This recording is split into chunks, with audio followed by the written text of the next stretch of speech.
بسم اللہ الرحمن الرحیم۔ دیکھو مشکات المصابیح۔ وعن عیفع بن عبد الکلامی قال، عیفع بن عبد الکلامی کہتے ہیں قال رجل یا رسول اللہ، ایک شخص نے کہا ہے اللہ کے رسول، ای سورۃ القرآن اعظم، کہ قرآن کریم کی کون سی سورت بہت عظیم ہے؟ قال، حضور نے فرمایا قل هو اللہ احد، یہ ہے سورہ اخلاص۔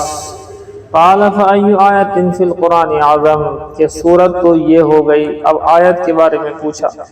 سورت و آیت الگ الگ ہوتی ہے آپ جانتے ہیں، اور کون سی آیت ہے کلام پاک میں جو عظیم الشان ہے؟ قال، حضور نے فرمایا آیت الکرسی، یہ ہے آیت الکرسی، اللہ لا الہ الا هو الحی القیوم۔ قال فأي آیت یا نبی اللہ، کہا کہ اے اللہ کے نبی کون سی آیت تحب ان تصیبک و امتک، کون سی آیت ہے اے اللہ کے نبی جس کو تم چاہتے ہو کہ اس کا فائدہ تمہیں اور تمہاری امت کو پہنچ جائے، آپ کو اور آپ کی امت کو اس کا فائدہ پہنچے، وہ کون سی ہے؟ قال، حضور نے فرمایا خاتمۃ سورۃ البقرہ، سورۃ بقرہ کا خاتمہ، آخری رکو، فإنها من خزائن رحمت اللہ تعالی من تحت عرشہ، اس لیے کہ اللہ تعالیٰ کی رحمت کے خزانوں میں سے ہے، اس کے عرش کے نیچے سے آئی ہوئی ہے۔ اعطاها هذه الامہ، اللہ تعالیٰ نے اس امت کو یہ دیا ہے، لم تترک خیرا من خیر الدنیا والآخرۃ الا اشتملت علیہ، کوئی بھی دنیاوی اور اخروی خیر نہیں چھوڑی اس آیت میں کہ جس کو یہ شامل نہ ہو۔ رواہ دارمی، سب طرح کی خیر اس میں اکٹھا ہے۔ وعن عبد الملک بن عمیر، حضرت عبد الملک بن عمیر سے روایت ہے مرسلا، مرسل اس روایت کو کہتے ہیں کہ جس میں واسطہ چھوڑ دیا گیا ہو، واسطہ چھوٹا ہوا ہے، حضور تک واسطہ کہیں نہ کہیں چھوٹ چکا ہے، صحابی کا واسطہ۔ قال رسول اللہ صلی اللہ علیہ وسلم، حضور نے فرمایا فی فاتحۃ الکتاب شفاء من کل داء، سورہ فاتحہ میں شفا ہے ہر مرض سے۔ رواہ الدارمی والبیہقی فی شعب الایمان۔ بس۔ وعن عثمان بن عفان رضی اللہ تعالی عنہ قال، حضرت عثمان بن عفان سے روایت ہے فرمایا من قرأ آخر آل عمران، جس شخص نے آل عمران کے آخر کو پڑھا فی لیلۃ، کسی رات کے اندر، کتب لہ قیام اللیلہ، تو اس کے لیے پوری رات کا قیام، یعنی پوری رات کھڑے کھڑے عبادت کرنے کا ثواب لکھا جاتا ہے۔ یہ ہے۔ وعن مکحول قال، فرماتے ہیں حضرت مکحول رحمۃ اللہ علیہ سے روایت ہے من قرأ سورۃ آل عمران یوم الجمعہ، جس نے آل عمران کو پڑھا، سورہ آل عمران کو پڑھا جمعے کے دن، صلت علیہ الملائکۃ الی اللیل، تو اس پر فرشتے رات تک درود بھیجتے ہیں، استغفار کرتے ہیں، دعا کرتے ہیں۔ رواہ الدارمی۔ وعن جبیر بن نفیر فرماتے ہیں ان رسول اللہ صلی اللہ علیہ وسلم قال، حضور نے ارشاد فرمایا ان اللہ ختم سورۃ البقرہ بآیتین، بے شک اللہ پاک نے ختم کیا سورہ بقرہ کو دو آیتوں پر، اعطیتہما، جو مجھے جو دونوں کی دونوں آیتیں مجھے دی گئی ہیں، من کنزہ، اللہ کے خزانے سے، الذی تحت العرش، جو خزانہ عرش کے نیچے ہے، فتعلموہن، پس تم اسے سیکھو، وعلموہن نساءکم، اور اس کو، ان دونوں آیتوں کو اپنی عورتوں کو سکھاؤ، گھر کی مستورات کو بھی سکھاؤ، فإنہا صلاۃ، اس لیے کہ یہ رحمت ہے، دعا ہے، یعنی حصول دنیاوی اور اخروی فائدہ پہنچانے کی دعا ہے، وقربان، اور خدا سے قریب ہونے کا ذریعہ ہے، ودعاء، دعا ہے، صلاۃ ہے، رحمت ہے، قربان خدا کا قرب ہے، ودعاء، اور بھلائیوں کے حصول کے لیے دعا ہے۔ یہ ہے کہ اس لیے عورتوں کو خاص طور سے سورہ بقرہ کا آخری دو آیتیں ہیں، کہاں سے ہیں؟ آمن الرسول بما انزل الیہ من ربہ والمؤمنون، یہ ہے جی کل آمن باللہ وملائکتہ وکتبہ ورسلہ لا نفرق بین احد من رسلہ وقالوا سمعنا واطعنا غفرانک ربنا والیک المصیر، لا یکلف اللہ نفسا الا وسعہا لہا ما کسبت وعلیہا ما اکتسبت، ربنا لا تؤاخذنا ان نسینا واخطأنا، ربنا ولا تحمل علینا اصرا کما حملته علی الذین من قبلنا، ربنا ولا تحملنا ما لا طاقة لنا به، واعف عنا واغفر لنا وارحمنا انت مولانا فانصرنا علی القوم الکافرین۔ یہ دو ہے وہ۔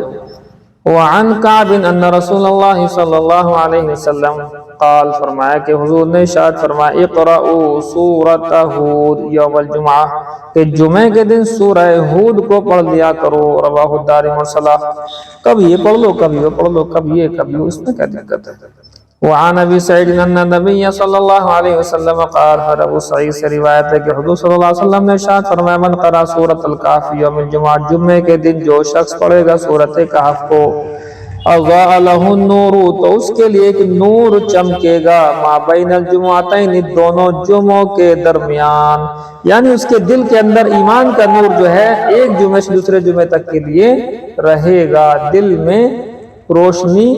رہے گی ایمان کے نور کی، رواہ البیہقی فی الدعوات الکبیر۔ یہ ہے، یہ سمجھے؟ بس کرو۔ دیکھیں جی، بخاری شریف کتاب المغازی جلد ثانی غزوہ خیبر کا بیان چل رہا ہے۔ تفصیل آپ کے سامنے آ چکی ہے، کیسے کیسے ناعم نامی قلعہ فتح ہوا، پھر قموس نامی قلعہ فتح ہوا، حضرت علی کے ہاتھ پر کیسے فتح ہوا، حضرت علی کہاں تھے، کیسے آئے، کیسے اللہ کے رسول صلی اللہ علیہ وسلم نے لعاب دہن ان کی آنکھوں میں لگایا، آنکھیں ٹھیک ہو گئیں، آشوب چشم تھا، اور اس کے بعد مرحب نامی شخص کو قتل کرنا، گیٹ کا کھلنا، حضرت علی کا تمام قلعے پر فتح کرنا، فاتح خیبر کا لقب ملنا۔ دیکھیے یہ سب ہو چکا ہے۔ وبه قال حدثنا الحسن بن اسحاق قال حدثنا محمد بن سابق قال حدثنا زائدة عن عبيد الله بن عمر عن نافع عن ابن عمر رضی اللہ تعالی عنہما، میں کل بتا چکا ہوں، یہاں پر آ گیا ابن عمر، ابن عمر جہاں جو ابن ہے بیٹے وہ کون ہے، عبداللہ اور عمر صحابی ہیں بڑے، تو دونوں صحابی ہیں، اس لئے رضی اللہ عنہما پڑھا جائے گا۔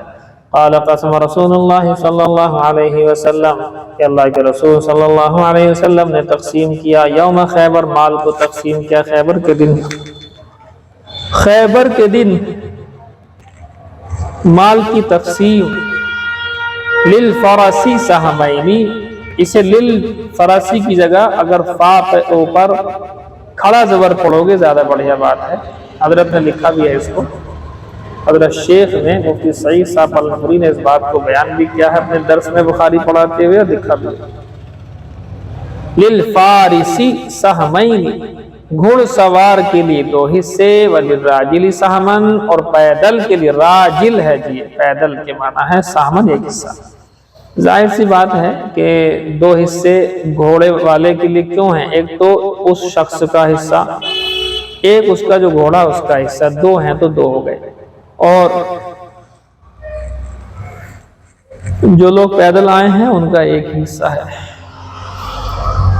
اور بہت سی روایتوں کے اندر کچھ اور بھی ہے کہ جو پیدل ہے اس کا ایک حصہ ہے اور جو گھوڑا ہے اس کے دو حصے ہیں، یہ بھی آیا ہے۔ بہرحال یہ دیکھیے اب آپ،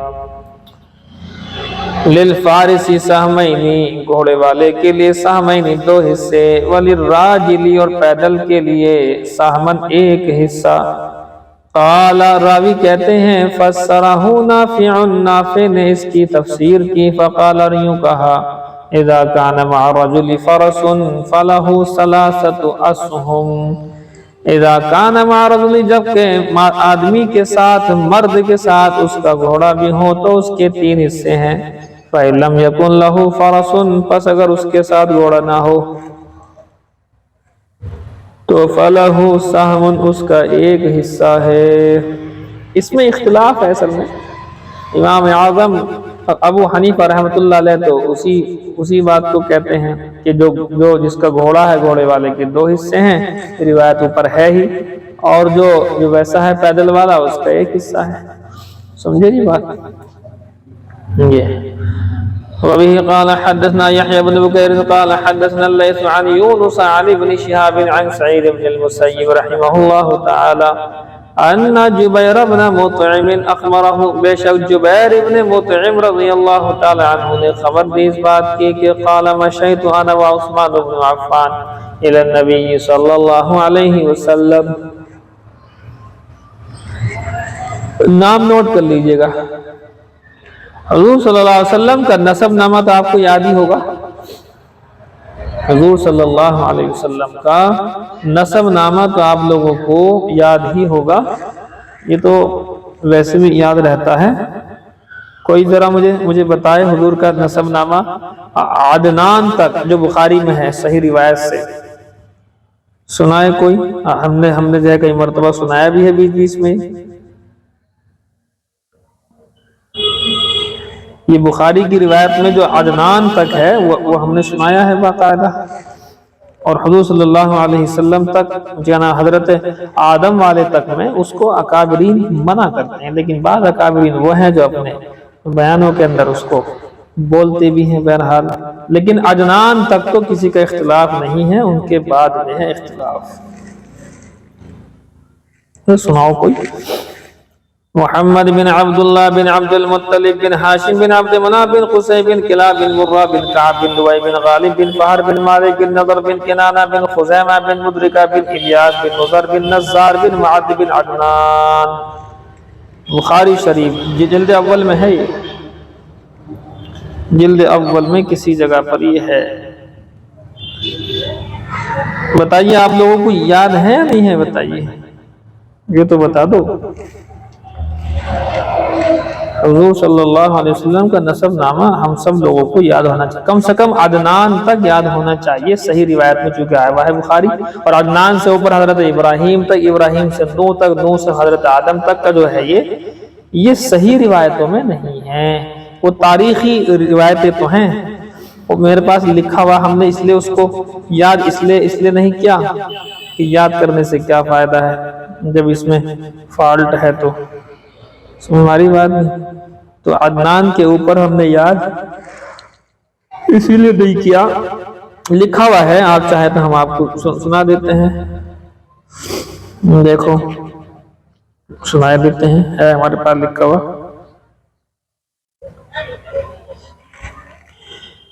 دیکھو جی، محمد بن عبداللہ بن عبد المطلب بن ہاشم بن عبد مناف بن قصی بن کلاب، سنا دیا ہم نے آپ کو، بن قصی بن کلاب بن مرہ بن کعب بن لؤی بن غالب بن فہر بن مالک بن نضر بن کنانہ بن خزیمہ بن مدرکہ بن الیاس بن نضر بن نزار بن معد بن عدنان، یہاں تک تو سب کو پتا ہے، یہی بخاری کی روایت ہے، صحیح یہی تک ہے، باقی میں آگے میں اختلاف ہے۔ بن عود بن حمیسی بن سلامان بن عوض بن بوز بن قموال بن عبی بن عوام بن ناشد بن حزا بن بلداس بن جدلاس بن طابخ بن جاحم بن ناحش بن مکی بن عیفی بن عبقر بن عبید بن دعاء بن حمدان بن سنبر بن جسربی بن یحزن بن جلحن بن ارعوہ بن عیصہ بن ذیشان بن عیصر بن افنار بن احوان بن مقصر بن ناحس بن زارح بن سمی بن مزی بن عوض بن عرام بن قیدار بن اسماعیل بن ابراہیم بن آزر بن ناحو بن سروج بن رعو بن فائج بن عابر بن ارفلشاد بن سام بن نوح بن لامک بن متشالح بن ادریس بن یارد بن ملائیل بن قینان بن انوش بن شیث بن آدم علیہ السلام علیہم الصلوات والتسلیمات۔ بہت سے انبیاء بھی آگئے اس میں، یہ ہے جی، آپ کو چاہے تو بھیج دیں، اگر آپ چاہتے ہیں تو میں آپ کو بھیج دیتا ہوں، یاد کرنے کی چاہت ہے آپ کی اگر ہے جی۔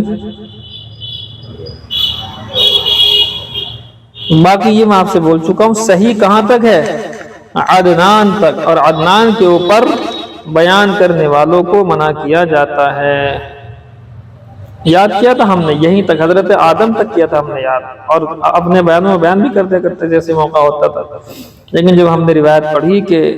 اس کے اوپر بیان کرنے والوں نے جھوٹ بولا،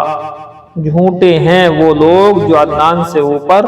بیان کرتے ہیں، تو ہم نے پھر اس کو چھوڑ دیا، میں نے بھئی یہ نہیں، تو عدنان تک تو دھواں دار بیان کرتے ہیں۔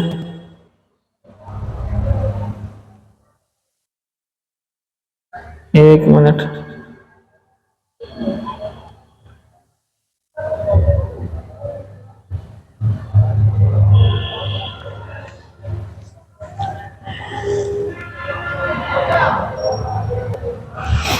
سمجھے جی آپ بات؟ کہاں ہے تمہارا نمبر؟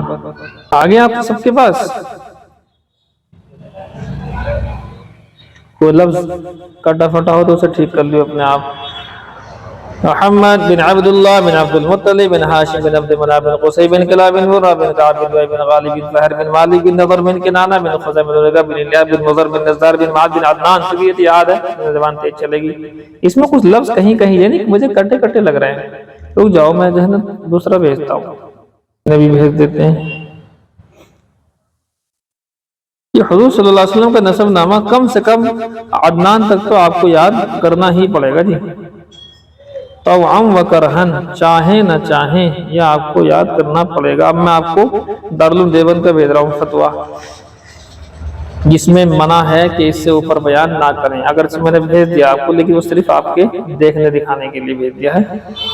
منشا یہ نہیں ہے کہ آپ اسے یاد کریں یا کہیں بیان کریں۔ مولانا طارق جمیل صاحب بیان کرتے ہیں اور بھی دیگر بیان کرتے ہیں، مگر ہمارے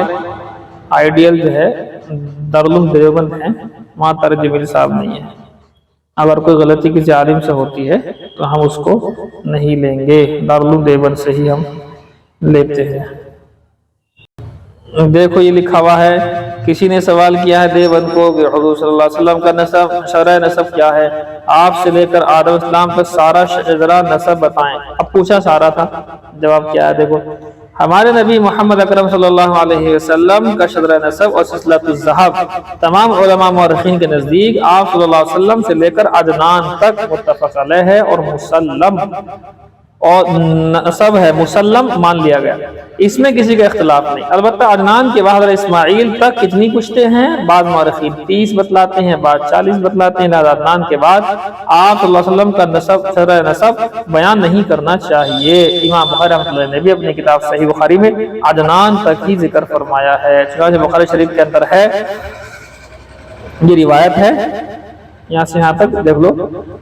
عدنان تک ہی ہے اس میں۔ اچھا جی، ابن عباس سے مروی ہے کہ آپ صلی اللہ علیہ وسلم جو اپنا نسب شریف بیان فرماتے تو عدنان سے تجاوز نہ فرماتے۔ اب ظاہر سی بات ہے حضور نہیں کر رہے عدنان سے اوپر بیان، تو ہم کی بیان کریں؟ عدنان پر رک جاتے اور یہ فرماتے کہ کذبن نسابون، نسب والوں نے غلط کہا۔ کیا مطلب؟ یہاں تک تو صحیح ہے، اس کے اوپر کوئی صحیح ثابت نہیں ہے، اگر کوئی صحیح ثابت کر کے بیان کرتا ہے تو اس نے جھوٹ کہا۔ یہ فتویٰ آپ کو بھیج چکا ہوں۔ چلو پتہ نہیں کہاں سے یہ بات آئی۔ ہاں، عبد مناف، مجھے یہ بیان کرنا تھا اصل میں۔ حضور کے داداؤں میں دیکھو، محمد بن عبداللہ بن، بتاؤ جی، عبد المطلب بن ہاشم بن عبد مناف، یہ ہے وہ۔ عبد مناف کے 4 تھے بیٹے، یہ نوٹ کرنے کی بات ہے۔ عبد مناف کے 4 بیٹے تھے، ایک کا نام تھا ہاشم، جو یہاں آیا ہوا ہے ہاشم بن عبد مناف، یعنی حضور کے نسب نامے میں ہاشم ہے آیا ہوا۔ تو عبد مناف کے 4 تھے بیٹے، 4 میں سے ایک بیٹے کا نام ہاشم، اور ہاشم کی اولاد میں سے ہیں حضور۔ دوسرے بیٹے کا نام مطلب، عبد المطلب نہیں، صرف مطلب، میں لکھ رہا جی مطلب۔ نمبر 3 عبد شمس اور نوفل، اور نوفل، نون واو زبر نو، فا لام زبر فل، نوفل۔ عبد مناف کے 4 لڑکے تھے، ہاشم، مطلب، 2 یہ ہیں، اور 2 ہیں عبد شمس اور نوفل۔ لکھ لیا جی آپ نے؟ کہتے ہیں کہ اللہ کے نبی صلی اللہ علیہ وسلم نے خیبر کے مال غنیمت میں سے ہاشم، یعنی ہاشم کے آل و اولاد بنو ہاشم، اور مطلب کی آل و اولاد بنو مطلب کو دیا، حصے دے دیے تھے، اور حضور کو اس میں اختیار تھا، جو حصہ حضور کا تھا، حضور اپنا حصہ کسی کو بھی دے سکتے ہیں۔ تو عبد شمس اور نوفل کی اولاد نے یہ جو ہے سوال کیا، اشکال کیا کہ یا رسول اللہ، آپ نے ان کو دیا ہے، ہاشم کی آل اولاد کو دیا ہے، مطلب کی آل اولاد کو دیا ہے، آپ نے عبد شمس اور نوفل کی آل اولاد کو نہیں دیا، حالانکہ ہاشم، مطلب، عبد شمس، نوفل سب برابر ہیں، 4 تھے بھائی، تو 2 بھائیوں کی اولاد کو دیا ہے آپ نے، 2 بھائی کی اولاد کو نہیں دیا۔ تو حضور نے خیر بات کو سمجھایا کہ نہیں، دونوں ہیں تو ایک ہی باپ کے، لیکن ایک ہی باپ کے ہونے کے بعد ان کے مرتبے ایک نہیں ہیں۔ ظاہر سی بات ہے بنو ہاشم بنو مطلب انہوں نے شعب ابی طالب کے اندر حضور صلی اللہ علیہ وسلم کے ساتھ میں 3 سال تک جیل کاٹ دیا، اسے جیل ہی کہہ لو، گھاٹی کے اندر 3 سال تک حضور صلی اللہ علیہ وسلم جو ہے نظر بند ہو گئے تھے، بائیکاٹ کا شکار ہو گئے تھے، بائیکاٹ کر دیا گیا تھا پوری قوم کا حضور کی۔ تو اس میں بنو ہاشم بنو مطلب ہی ان کے ساتھ تھے، بنو عبد شمس بنو نوفل عبد شمس یہ ساتھ میں نہیں تھے، تو زیادہ ساتھ دینے والے بنو ہاشم بنو مطلب تھے، لہذا اس لیے حضور نے ان کو دے دیا، کسی کو اعتراض کرنے کا حق نہیں ہے۔ یہ بتانا مقصد تھا، وہ بات یہیں سے جو ہے وہاں کو مڑ گئی۔ محمد بن عبداللہ بن عبد المطلب بن ہاشم بن مناف بن قصی بن کلاب بن مرہ بن کعب بن لوی بن غالب بن فہر بن مالک بن نضر بن کنانہ بن خزیع بن مدرکہ بن الیاس بن مضر بن نزار بن معد بن عدنان۔ دیکھو ہمیں اپنے ماں باپ سے ہے محبت، اپنے بھائی بہن سے محبت ہے، تو جس سے محبت ہے اس کا نام لینا اچھا محسوس ہوتا ہے۔ اب حضور صلی اللہ علیہ وسلم سے محبت ہے تو حضور کے نسب نامے کو بار بار پڑھنے کو انسان کا دل کرنا چاہیے، اگر نہیں کر رہا ہے تو اس کے اندر فالٹ ہے۔ نہیں سمجھے جی؟ تو یاد کر کے آنا جی، کل یہ ہم کل آپ سے سنیں گے حضور کا نسب نامہ عدنان تک جو بخاری شریف جلد اول میں آیا ہے، وہ آپ سے ضرور سنیں گے انشاءاللہ۔ یاد دلا دینا مجھے جب بھول جاؤں تو،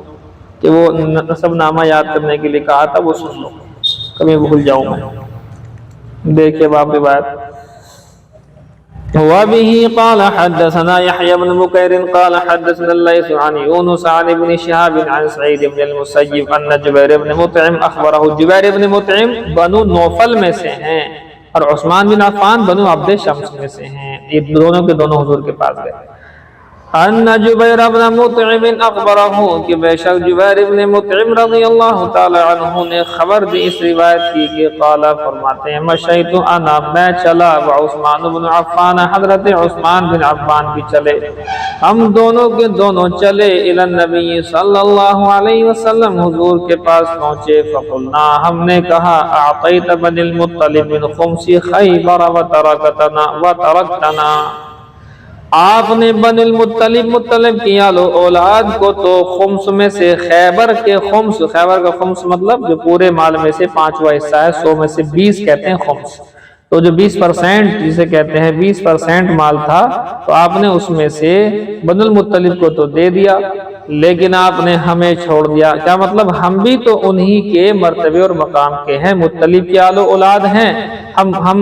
عبد شمس کی اور نوفل کی آل و اولاد ہیں، وہ مطلب اور ہاشم کی آل و اولاد ہیں، تو ہاشم، مطلب، نوفل، عبد شمس یہ چاروں کے چاروں بھائی تھے، تو آپ نے ایک کی اولاد کو دیا۔ پھر حضور نے خیر بہرحال سب کو معلوم تھا کہ جب بائیکاٹ ہوا تو یہی لوگ سامنے آئے، جب حضور کی حفاظت کی باری آئے تو یہی لوگ سامنے آئے، تو ان کا مرتبہ بڑا ہے، انہوں نے خدمت زیادہ کی۔ وَنَحْنُ بِمَنْزِلَةٍ وَاحِدَةٍ مِنْكَ، اور حالانکہ ہم بھی آپ کے لیے تو برابر ہیں، ایک ہی مرتبے میں ہیں، ہم سب لوگ کیا ہیں؟ برابر ہیں۔ فقال انما بنو ہاشم المطلب شیء واحد، بے شک فرمایا حضور نے کہ بنو ہاشم اور بنو مطلب تو ایک ہی چیز ہے، یعنی ان کا مقام بڑا ہے، ساتھ زیادہ دیا۔ قال جبیر، حضرت جبیر فرماتے ہیں ولم یقسم النبی صلی اللہ علیہ وسلم لبنی عبد شمس وبنی نوفل شیئا، کہ اللہ کے نبی صلی اللہ علیہ وسلم نے نہیں دیا کچھ بھی عبد شمس اور عبد کیا نام نوفل کی آل و اولاد کو، نہیں دیا کچھ بھی، کوئی دقت نہیں، کوئی اعتراض کی بات ہی نہیں۔ اللہ اکبر۔ وابه قال حدثنا محمد بن العلاء قال حدثنا ابو صامد قال حدثنا بريد بن عبد الله عن ابی بردہ عن ابی موسیٰ، حضرت ابو موسیٰ اشعری فرماتے ہیں قال بلغنا مخرج النبی صلی اللہ علیہ وسلم ونحن بالیمن، ہمیں اللہ کے نبی صلی اللہ علیہ وسلم کے نکلنے کی، مدینہ کی طرف ہجرت کرنے کی خبر مل گئی، حالانکہ اس وقت ہم یمن میں تھے۔ فخرجنا مہاجرین الیہ، تو ہم ہجرت کر کے حضور کی طرف آ رہے تھے۔ انا و اخوان لی، میں اور میرے 2 بھائی، انا اصغرہم، میں ان 2 بھائیوں میں، ہم تینوں میں چھوٹا تھا۔ احدہما ابو بردہ، ان دونوں بھائیوں میں سے ایک میرے ابو بردہ بھائی تھے، والآخر ابو رحم، دوسرے میرے بھائی ابو رحم تھے۔ اما قالا، یا یہ کہا بضعن، کہ چند لوگ تھے، وَإِمَّا قَالَ یا یہ کہا تھا کہ فی ثلاثۃ وخمسین کہ ہم 53 لوگ تھے، او اثنین وخمسین رجلا یا ہم 52 لوگ تھے، من قومی اپنی قوم کی۔ اب یہ کہا کہ چند لوگ تھے، یا یہ کہا کہ 53 اور 52 لوگ تھے۔ کہتے فرغبنا سفینۃ ہم ایک سواری میں سوار ہو گئے، فالقتنا سفینتنا الی النجاشی بالحبشۃ تو ہماری سواری نے، ہماری کشتی نے ہمیں ڈال دیا نجاشی بادشاہ کی طرف حبشہ میں۔ آپ کو یاد ہوگا پہلی ہجرت 2 مرتبہ حبشہ کی طرف ہوئی، تو وہاں پر حضرت جعفر طیار وہاں پہنچے ہوئے ہیں، تو ان کی ملاقات وہاں ہو گئی ان سے۔ فوافقنا جعفر بن ابی طالب حضرت جعفر ابن طالب سے اتفاقاً ہماری ملاقات ہو گئی، فاقمنا معهم ہم انہی کے ساتھ ٹھہر گئے، حتی قدمنا جميعا یہاں تک ہم اکٹھے ہو کر کے حضور کے پاس آئے۔ کب آئے؟ فوافقنا النبی صلی اللہ علیہ وسلم ہم آئے حضور صلی اللہ علیہ وسلم کے پاس، حین افتتح خیبر جبکہ حضور صلی اللہ علیہ وسلم نے خیبر کو فتح کر لیا تھا۔ وَكَانَ أُنَاسٌ مِّنَ النَّاسِ يَقُولُونَ لَنَا یعنی لِأَهْلِ السَّفِینَةِ اور بعض لوگوں میں سے بعض لوگ کہہ رہے تھے ہم سے، یعنی کشتی والوں سے، سبقناکم بالہجرہ ہم نے تم سے پہلے مدینہ کی ہجرت کر لی ہے۔ وَدَخَلَتْ اسماء بنت عمیس فرماتے اسماء بنت عمیس آ گئیں، وَهِيَ مِمَّنْ قَدِمَ مَعَنَا اور وہ ان میں سے تھیں جو ہمارے ساتھ تھیں۔ کہاں آ گئی ہیں؟ کہاں گئی؟ علی حفصہ زوج النبی صلی اللہ علیہ وسلم زائرتن زیارت کے لیے آ گئی حضرت حفصہ کے پاس، حضرت حفصہ جو حضرت عمر کی بیٹی ہے، حضور کی بیوی ہیں،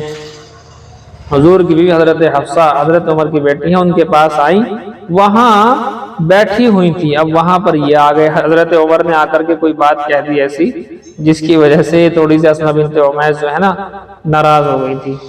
وہ یوں کہہ دیا کہ ایسا ہے اسماء بنت، کل تو پوچھا یہ کون ہے کہ جی اسماء بنت عمیس، اس کا اچھا وہ سفر کرنے والی حبشہ والی اور وہ جو ہے وہ ہاں وہی والی ہو گیا،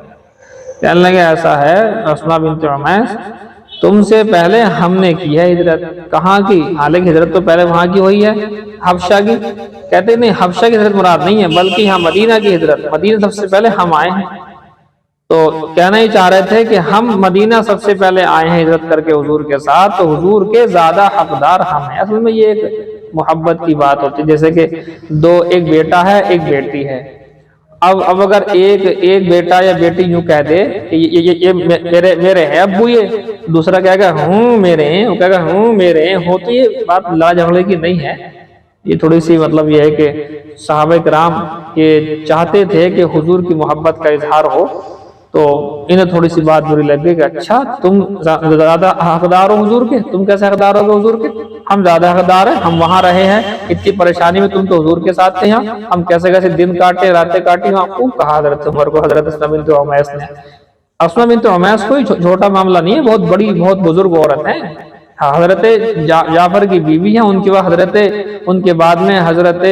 ابوبکر صدیق کے آگے نکاح میں، ابوبکر صدیق کے بعد غالباً حضرت علی کے بھی رہی ہیں نکاح میں،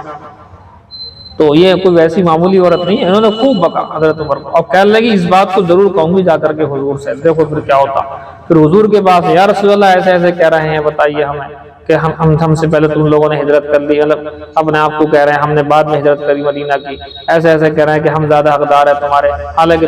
ہم زیادہ حقدار ہیں تمہاری۔ وہ والی بات جیسے کہ بالغ بچے کہہ رہے ہیں کہ یہ میرے ابو اور یہ میرے ابو، حالانکہ اس کے بھی ابو اس کے بھی ابو، لیکن حضور نے دل جوئی کے لیے یوں کہہ دیا حضرت اسماء سے کہ نہیں جس نے کہا یہ بات غلط کہی ہے، تم ہو زیادہ حقدار۔ اب چونکہ عورت کے مزاج کو سمجھتے تھے حضور کہ یہ کہنے میں چین سکون ہوگا، تو کہہ دیا آپ نے نہیں آپ لوگ زیادہ حقدار ہو، ایسی کیا بات ہے، آپ ٹینشن مت لو، آپ غصہ نہ ہو۔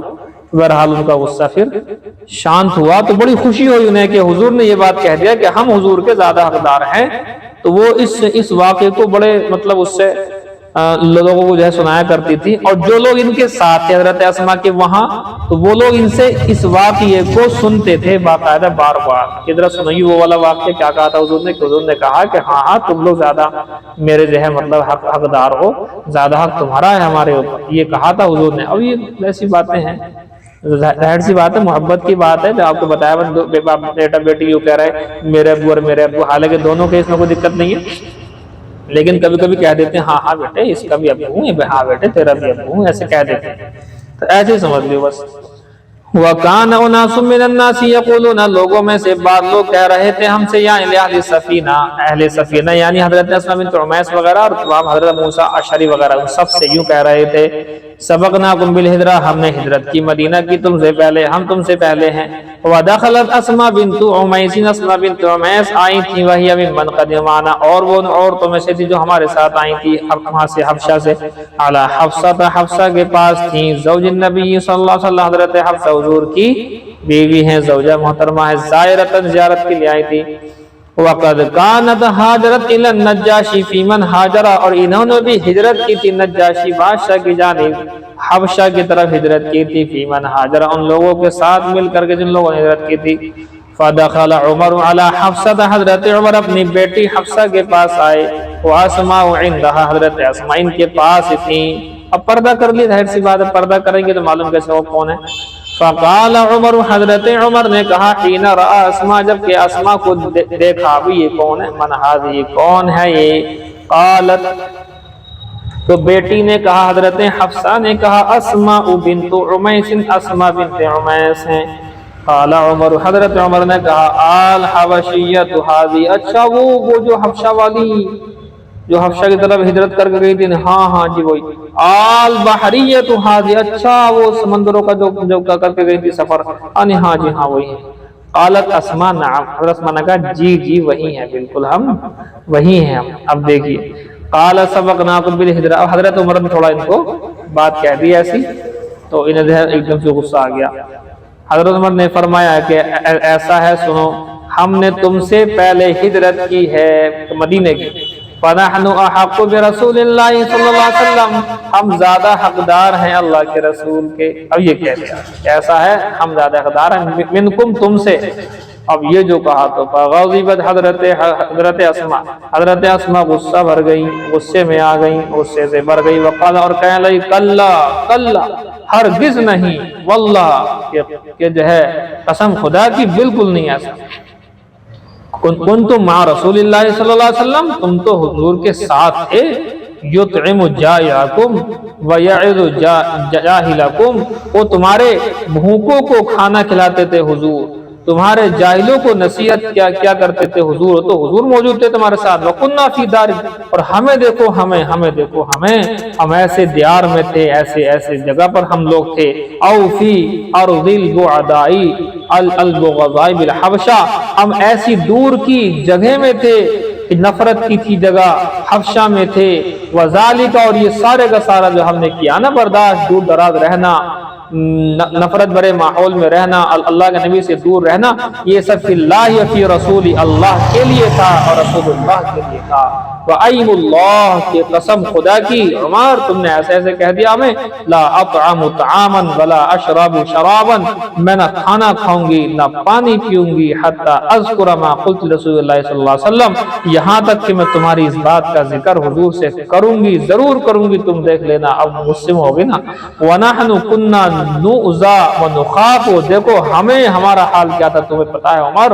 ہم وہاں پر تکلیف دیے جاتے تھے، ہم ڈرائے بھی جاتے تھے، وَسَأَذْكُرُ ذَلِكَ لِلنَّبِيِّ صلی اللہ علیہ وسلم، اور میں اس بات کا تذکرہ حضور سے کروں گی ضرور، تم نے ایسا کیسے کہہ دیا۔ اور دیکھو عمر، تم یہ مت سمجھنا میں غصے میں ہوں تو جو چاہے بولوں گی، یہ نہیں کہ میں تمہارے خلاف کوئی بات کروں گی، نہ جو کہا ہے وہ کہو، وَأَسْأَلُهُ، اور میں حضور سے پوچھوں گی یہ بات، اور دیکھو واللہ، اس ذات کی قسم جس کے قبضے میری جان ہے، لا اکذب ولا ازیغ ولا ازید علیہ، نہ جھوٹ بولوں گی، نہ بات کو گھماؤں گی پھراؤں گی، نہ زیادہ کروں گی بات کو۔ یہ بہت بڑی خوبی ہے، اگر کسی کو غصہ آ جائے نا کسی پہ، بس پھر تو غصے میں ایک کی دو، اسے کہتے ہیں ایک کی دو لگانا، یہ کہنا چاہ رہی ہے کہ میں ایک کی دو نہیں لگاؤں گی، یاد رکھنا کہوں گی وہ جو تم نے کہا ہے۔ کہتے اب یہ غصے میں آ گئی۔ فلما جاء النبی صلی اللہ علیہ وسلم، جب حضور آئے تو قالت، اب کہنے لگی، یا نبی اللہ، اے اللہ کے نبی ذرا بتاؤ تو صحیح، ان عمر قال کذا و کذا، بے شک عمر کہہ رہے ہیں ہمیں ایسے۔ قالت، کہا کہ فما قلت له، حضور نے پوچھا تم نے بھی کچھ کہا کہ نہیں کہا، تم نے کوئی جواب دیا کہ نہیں دیا؟ قال کہنے لگی قلت لہو ہاں جی میں کیسے چھوڑ دیتی، میں نے بھی جواب دیا قضا و قضا، میں نے بھی ایسا ایسا کہا، جو بتایا نا پر وہی سب باتیں۔ اب حضور نے جو ہے ان کی دلجوئی کے لیے کیا کہا؟ قال حضور نے فرمایا لیس بأحق بی منکم، کہ تمہارے مقابلے میں میرے وہ زیادہ حقدار نہیں ہیں، نہیں نہیں تم ہی ہو، تم ہی ہو۔ ارے اسما بنت عمیس کیسی بات کر رہی ہے، آپ ہی ہو۔ اب یہ کہا تو ظاہر سی بات ہے، اور حضور نے فرمایا دیکھو وَلَهُ وَلِأَصْحَابِهِ ہجرۃ واحدہ، ان کے لیے اور ان کے ساتھیوں کے لیے ایک ہجرت ہے، حضرت عمر کی تو ایک ہجرت ہوئی ہے، وَلَكِنْ أَنْتُمْ أَهْلَ السَّفِينَةِ ہجرتان، لیکن اے کشتی والو تمہاری تو 2 ہجرتیں ہو گئی ہیں۔ کون کون سی ہجرت؟ ایک حبشہ کی اور ایک مدینہ کی۔ قالت کہنے لگی فَلَقَدْ رَأَيْتُ ابو موسیٰ، اس واقعے کے بعد میں نے دیکھا ابو موسیٰ کو، اشعری ان کے ساتھ ساتھ آئے تھے، وَأَصْحَابَ السَّفِينَةِ، اور جو ہے کشتی والوں کو، جو 53-52 کی روایت پر آئی ہے، ان سب کو میں نے دیکھا، یاتونی میرے پاس آتے ہیں، ارسالن جماعت بن بن کر کے آتے ہیں، یسالونی اور مجھ سے پوچھتے ہیں، عن ھذا الحدیث، اس حدیث کے بارے میں ذرا بتاؤ حضور نے کیا کہا تھا۔ یعنی جملہ ہے نا یہ، لیس بأحق بی منکم، تمہارے مقابلے میں وہ میرے زیادہ حقدار نہیں ہے، تم ہی زیادہ حقدار ہو۔ یہ بات اتنی اچھی لگی جیسے کوئی باپ بیٹی ہوں، ایسے ہی بتایا آپ سے میں نے، 2 بچے ہوں اور باپ ہو، ایک بیٹا کہے کہ یہ جو ہے میرے ابو ہیں، اب دوسرا کہے نہیں میرے ہیں، اب جو چھوٹا ہے نا اس کے لیے کہہ دیا جاتا کہ ہاں ہاں بھائی میں آپ کا ابو ہوں، اب یہ جو ہے خوش ہو جائے گا، دیکھا میرے ابو نے کہا تمہارا ابو ہوں، تو ایسے سے بدلو بات ہے۔ یہ بڑی محبت کی بات ہے، یہ جو بات چل رہی ہے، یہ روایت اتنی لمبی آ گئی، اس میں کہ کس قدر محبت کی صحابہ کو بتائیے یہ جملہ کہ نہیں نہیں وہ زیادہ حقدار نہیں، تم زیادہ حقدار ہو، یہ کہنا کتنا بڑا جملہ ہو گیا ان کے لیے کہ ان کے ساتھ ہی 52-53 تھے، وہ بار بار ان کے پاس ذرا سنیے وہ والا واقعہ سنیے، بار بار سوال کرتے تھے آ کر کے۔ کہتے ہیں ما من الدنیا شیء ہم به افرح ولا اعظم فی انفسهم مما قال لهم النبی صلی اللہ علیہ وسلم، کہ دنیا میں کوئی چیز بھی ان کے لیے زیادہ فرحت بخش نہیں تھی، نہ کوئی زیادہ بڑی تھی ان کی ذات میں، اس لفظ کے مقابلے میں جو حضور نے ان کے بارے میں کہا، جو حضور نے کہا کہ لیس بأحق بی منکم، یہ جملہ دنیا سے، دنیا کی عظمت، دنیا کی عظیم چیزوں سے، دنیا کی خوشیوں سے زیادہ محبوب تھا ان سب کو۔ قال ابو بردہ نے کہا، قال اسما، حضرت اسما نے فرمایا، فَلَقَدْ رَأَيْتُ ابا موسیٰ، میں نے حضرت ابو موسیٰ اشعری کو دیکھا، وَإِنَّهُ يَسْتَعِيدُ هَذَا الْحَدِيثَ مِنِّي، کہ وہ مجھ سے بار بار اس حدیث کو سنا کرتے تھے۔ وجہ، اس حدیث کو سن کر ایک دل پر سکون سا آتا نا کہ اوہ حضور نے یہ فرمایا، حضور نے یہ فرمایا، اوہ یہ ہے جی بات۔ بس جی آج یہ بیان ہی زیادہ ہو گئے، بس کرو جی۔ 1 دینار کا وزن موجودہ اوزان کے اعتبار سے 4 گرام 374 ملی گرام سونا ہے، 4 گرام 374 ملی گرام سونا لکھنا اس کو۔